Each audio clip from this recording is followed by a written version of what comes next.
I remember the honourable prime minister coming to Maharashtra आए थे और तब एनसीपी के बारे में उन्होंने एक स्टेटमेंट किया था प्राइम मिनिस्टर जी ने कि it's a naturally corrupt party. और उन्होंने दो इंक्वायरी के बारे में कहा था, एक इरिगेशन स्कैम के बारे में और दूसरा एक बैंक के बारे में। I request you with folded hands with full humility कि माननीय प्रधानमंत्री जी की जो इच्छा है आप पूरी कर दीजिए। I will support it whole heartedly.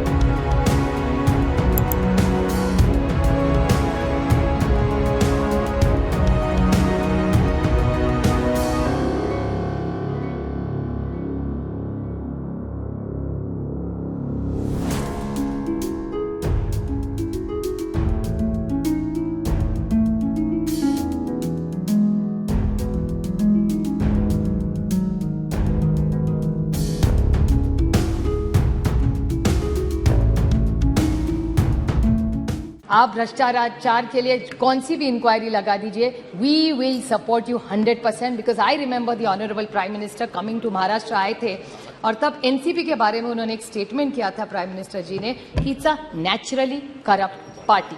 और उन्होंने दो इंक्वायरी के बारे में कहा था, एक इरिगेशन स्कैम के बारे में और दूसरा एक बैंक के बारे में। I request you with folded hands with full humility कि माननीय प्रधानमंत्री जी की जो इच्छा है आप पूरी कर दीजिए। I will support it wholeheartedly. So आपने जो भ्रष्टाचार का जो उठाया था प्लीज आप कर लीजिए। We will support you wholeheartedly. ये दोनों नहीं और चार भी है, कोई एसीबी जी है और बहुत सारे हैं। Another thing that you said about the Congress which I repeat that this is not about relationships. भाई तो मेरे 800 भाई है पार्लियामेंट में, एक थोड़ी है। So my suggestion to you is there are many such cases which the honorable prime minister was very deeply pained by. So I understand his pain.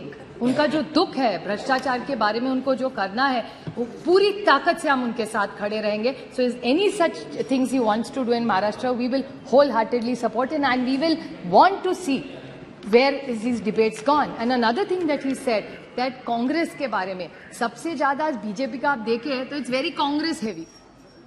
आज अगर आप महाराष्ट्र में या इधर यहाँ भी जब देखें ना, तब बीजेपी कांग्रेस के वाले पुराने एनसीपी पुराने वो आपके यहाँ हमारे से ज्यादा है। हमारे यहाँ नए लोग आ रहे हैं लेकिन आपके यहाँ ज्यादा है। So I think you really need to reinspect. जैसे 60 साल में आपने किया 60 साल में जिन्होंने जो किया ना, वो आप सारी वॉशिंग मशीन उस साइड में है, इस साइड में अभी कोई नहीं रहा। So we are very happy because we are completely with you, because we are mostly very honest, committed to the cause why we joined politics. Why did we all come to this temple of democracy? We came to this temple of democracy not here to just do a tutu meme. We genuinely wanted to influence policy to serve this nation.